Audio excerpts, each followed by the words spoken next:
One of the things that brought me into politics in the first place was my concern that my generation, the baby boom generation, had run up our debt irresponsibly, and then they're going to dump it on your generation.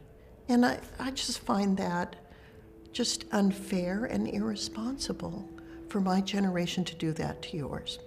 And I've been looking for ways to cut spending or grow the economy in ways that brings our revenue and our expenditures closer together.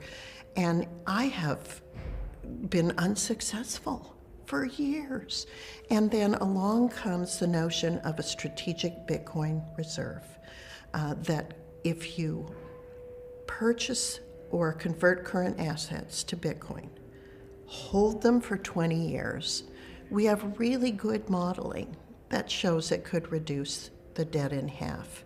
It's the one vehicle that I've been able to find that gives me hope that I don't have to saddle your generation with the misdeeds of mine.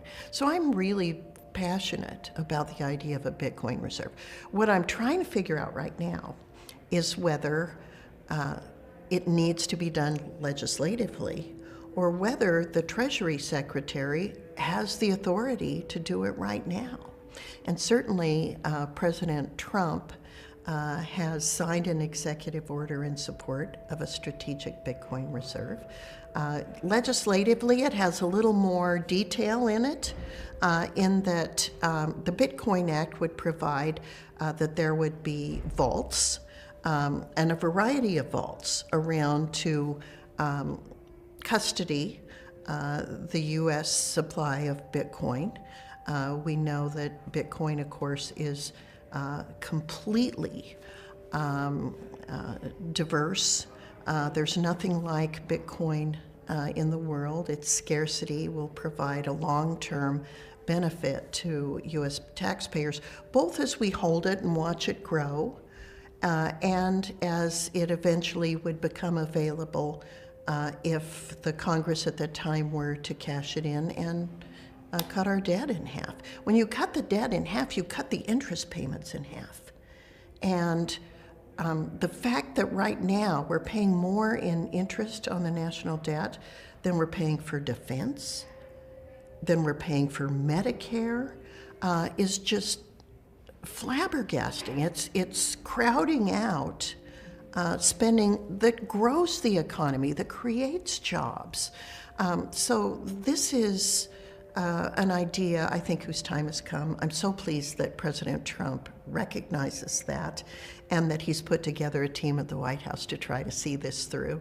Well, a lot of people are concerned about the debt, and I want to talk about that idea of revaluing gold. Can you maybe break down for people, why do we have gold on our balance sheet that isn't valued at the current market price? Gold just hit a recent all-time high again, and is there something controversial about revaluing gold? Does that send a signal around the world? Tell us about that process. Well, it's a great question, and the answer is I don't think it creates a signal around the world. Back in the 1970s, in 71 was when President Nixon took us off the gold standard. And then that process was complete in 1974. And so these gold certificates have been held on the U.S. balance sheet at their 1974 value, which is, I don't know, like $42 an ounce, ever since. Why they froze the value and didn't continue to market, I don't know. But that is the case. It's valued on the U.S. books at $42 an ounce. Here we are, I think it hit $3,000 recently. So if we keep our physical gold, the gold that's in Fort Knox, but take the gold certificates, bring them up to current fair market value, and then convert them to Bitcoin, we can achieve President Trump's goal of having this happen on a budget-neutral basis, meaning no new taxpayer dollars would be needed to create a strategic Bitcoin reserve. And if you look at the fact that since inception, Bitcoin has grown somewhere between 55 and 60% per year. Even if the models that people like Michael Saylor have put together are accurate, where over time that percentage of growth annually is diminished to 45, 35, 25% over the life of Bitcoin, it still allows us, at the end of 20 years, to take 1 million Bitcoin and reduce the debt by half. And if you went with something more aggressive, like RFK Jr. Presented at Bitcoin in Nashville, Bitcoin 2024, you could literally eliminate the debt. So these are, and the modeling for Bitcoin has proven to be very correct. And so I have great confidence that this is doable. And I'm delighted that the president sees it that way as well. Look forward to working with them, whatever approach they choose to take.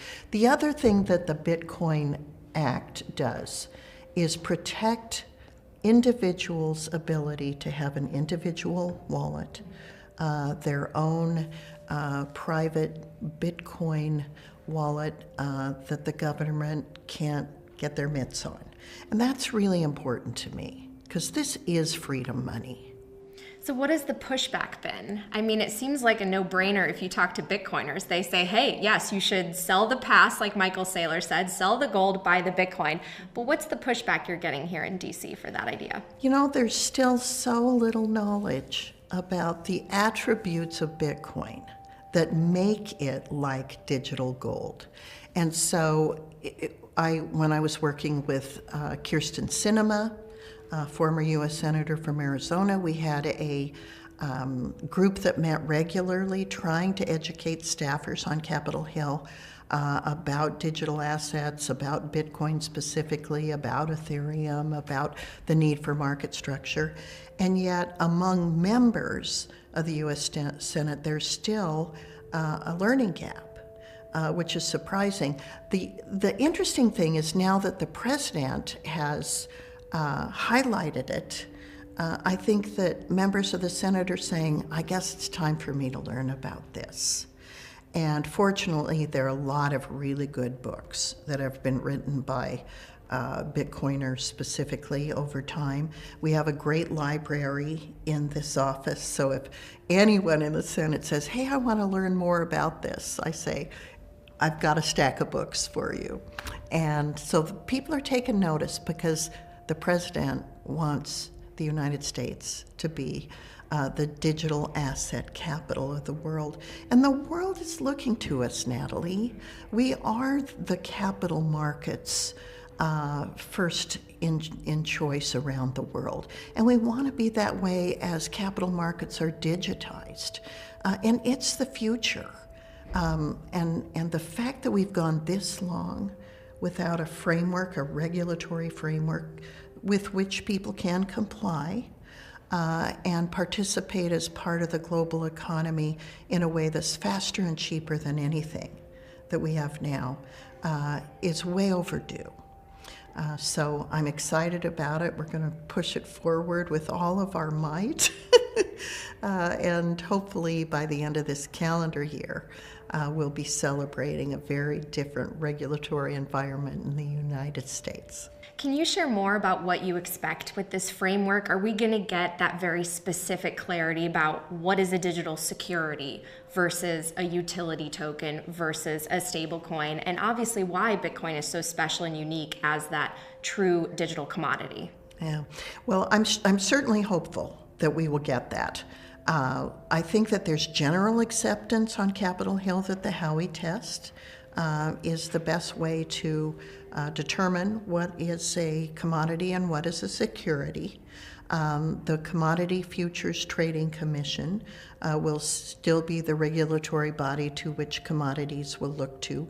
Bitcoin is clearly a commodity. Ethereum has been identified as having most of the characteristics of a commodity as well, and several others. And there will be digital assets that will fall into the securities category. But we think using the traditional Howey test is going to be the best basis for deciding what falls under the SEC's jurisdiction versus the CFTC.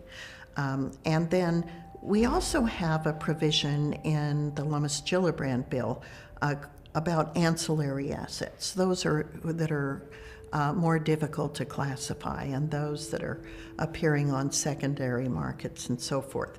So we think we've tried to plan for digital assets that don't even now exist, and provide a mechanism by which they can be classified, or identify new mechanisms for some of the digital assets that we can't even conceive of in March of 2025, where you and I are right now.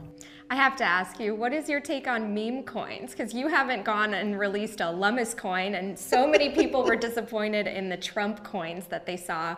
What's your take on meme coins?